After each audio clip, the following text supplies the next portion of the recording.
Ada seorang petani kebun bernama Toba. Setiap hari, Toba bekerja dengan giat di ladangnya, menanam, mengurusi ladang, serta memanen. Di sela-sela atau di akhir kegiatan berladang, Toba tak jarang pergi ke sungai. Di sungai, ia mencari ikan untuk dibawa pulang dan dijadikan santapan, maupun dijual lagi jika ia berhasil mendapat beberapa ikan. Tapi di suatu hari yang biasa-biasa saja, Toba nampak kebingungan. Setelah meladang seharian, perutnya lapar. Ia pergi ke sungai seperti biasa untuk memancing ikan. Tapi anehnya, di hari itu, tak satupun ikan yang berhasil dia dapatkan. Sambil menunggu keajaiban, ia berangan, seandainya ia memiliki istri, pastilah ia tak perlu susah payah menunggu tangkapan ikan seperti ini. Toba membayangkan betapa senangnya jika ada seorang istri di rumahnya yang menyambut ia pulang berladang dan menyiapkan hidangan untuk dinikmati bersama. Lalu kail yang tadinya bergeming tiba-tiba bergoyang, seakan ada yang menariknya. Toba pun kaget. Ia buru-buru menarik pancingnya. Seekor ikan mas yang besar tersangkut di kailnya. Wah, Toba belum pernah melihat ikan sebesar itu di sungai yang selama ini biasa ia datangi. Dengan wajah senang bukan main, ia segera membawa ikan tersebut pulang ke rumahnya. Setibanya di rumah, Toba bergegas untuk siap-siap memasak. Ia menyimpan ikan tangkapannya baik-baik di dapur, sementara dia mempersiapkan hal lainnya. Namun betapa terkejutnya Toba ketika ia kembali ke dapur, ikannya sudah tidak ada. Lebih mengejutkan lagi, ketika ada sosok seorang perempuan yang begitu menawan. Perempuan itu berterima kasih pada Toba. Masih terkejut, Toba berusaha bertanya, siapa perempuan itu dan mengapa ia ada di rumahnya. Perempuan itu mengaku bahwa dirinya adalah seorang putri yang dikutuk dewa menjadi seekor ikan yang diselamatkan dari sungai oleh Toba.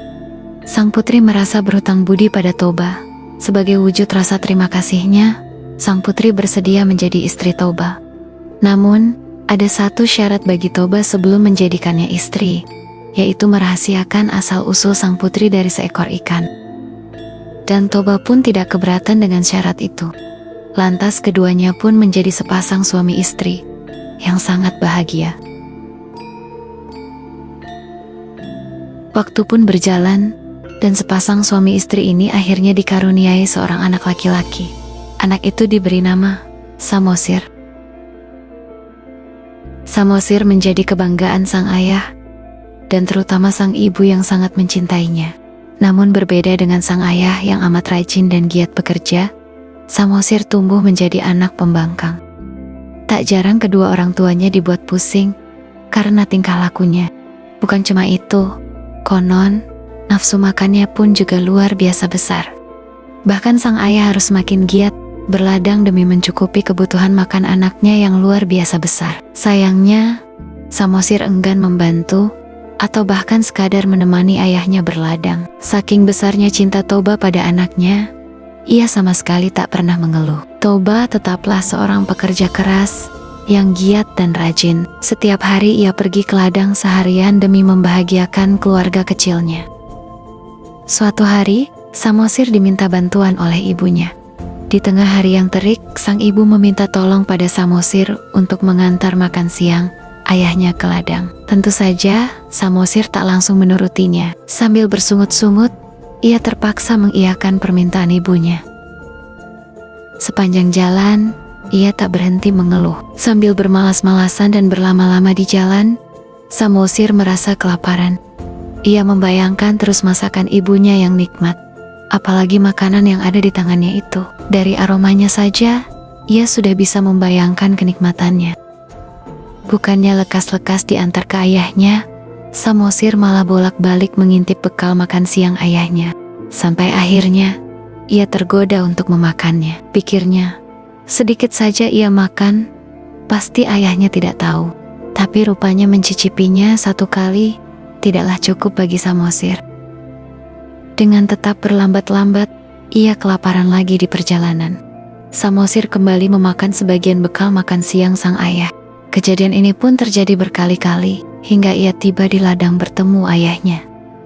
Toba lekas-lekas berhenti dari kegiatannya di ladang. Buru-buru ia menghampiri anaknya yang membawa makan siang. Namun betapa terkejutnya Toba ketika membuka rantang makan siangnya. Rantang itu kosong dan tak nampak sesuap pun nasi untuk ia makan. Rasa lapar di tengah siang yang terik ditambah lelah setelah berladang dari pagi membuat Toba marah. Ia menghardik Samosir dengan mempertanyakan kemana makanan untuknya. Samosir mengaku bahwa dirinya tak kuasa menahan lapar di jalan. Aroma masakan ibunya yang begitu nikmat membuat ia ingin memakannya. Tanpa rasa bersalah, dari kata-kata dan raut wajahnya, Samosir membuat ayahnya semakin marah. Kali ini, Toba benar-benar diamuk kecewa. Ia betul-betul emosi pada anaknya. Sumpah serapah keluar dari mulutnya. Ia menghardik Samosir sebagai anak yang tidak tahu diri dan tidak tahu diuntung. Amarahnya membuat Toba kelewat melontarkan umpatan pada Samosir. "Dasar anak ikan," begitu teriaknya pada Samosir. Samosir pun kaget. Toba makin memperjelas ucapannya bahwa Samosir memang anak dari perempuan yang dulunya seekor ikan. Rasa jengkel, kesal, dan luapan emosi Toba membuatnya tak sadar bahwa dia sudah mengingkari janjinya pada sang istri. Mendapati kenyataan seperti itu dari ayahnya, Samosir buru-buru pulang. Diiringi tangis dan kesedihan, ia cepat-cepat lari menuju rumahnya. Setibanya di rumah, ibunya pun kaget mendapati anaknya menangis. Samosir langsung memeluk sang ibu dan mengadukan perkataan ayahnya.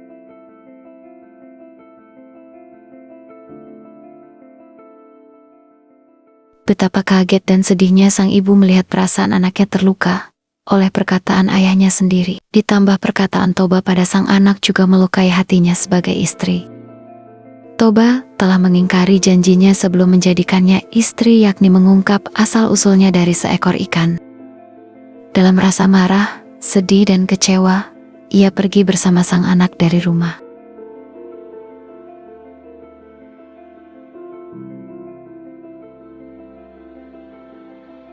Toba yang menyadari ucapannya, bergegas pulang dari ladang menuju rumahnya. Namun ia terlambat, sang istri dan anaknya sudah tidak ada di rumah. Saat itu, langit pun diliputi awan gelap. Gemuruh terdengar dari seluruh penjuru, seakan alam ikut marah karena Toba mengingkari janjinya. Ia berlari tanpa arah. Kesana sini, ia berusaha mencari istri dan anaknya. Toba tak berhasil mendapati istri dan anaknya. Keduanya menghilang tanpa jejak. Sementara itu, sang istri yang pergi bersama Samosir sudah mengetahui akan terjadi bencana besar seketika itu juga. Dari langkah-langkah kakinya di tanah yang dipijak, perlahan-lahan keluar air terus-menerus. Sambil terus pergi menjauh, ia berusaha menyelamatkan sang anak. Ia menyuruh Samosir untuk pergi ke daratan paling tinggi di desa itu. Keduanya berpisah dalam rasa sedih yang teramat dalam. Sang putri terus berlari, tapi air terus keluar dari tanah yang ia pijak, hingga akhirnya memenuhi seluruh penjuru desa. Air tak terbendung lagi. Dengan cepat, seluruh desa tenggelam. Sang putri kembali menjadi ikan. Saking besarnya luapan air, daratan luas tersebut berubah menjadi danau. Danau itulah yang kini kita kenal sebagai Danau Toba. Dataran tinggi yang berhasil menjadi tempat Samosir menyelamatkan diri, lantas menjadi Pulau Samosir. Jangan lupa, dukung channel ini agar lebih berkembang dan bermanfaat. Dan cerita pun selesai.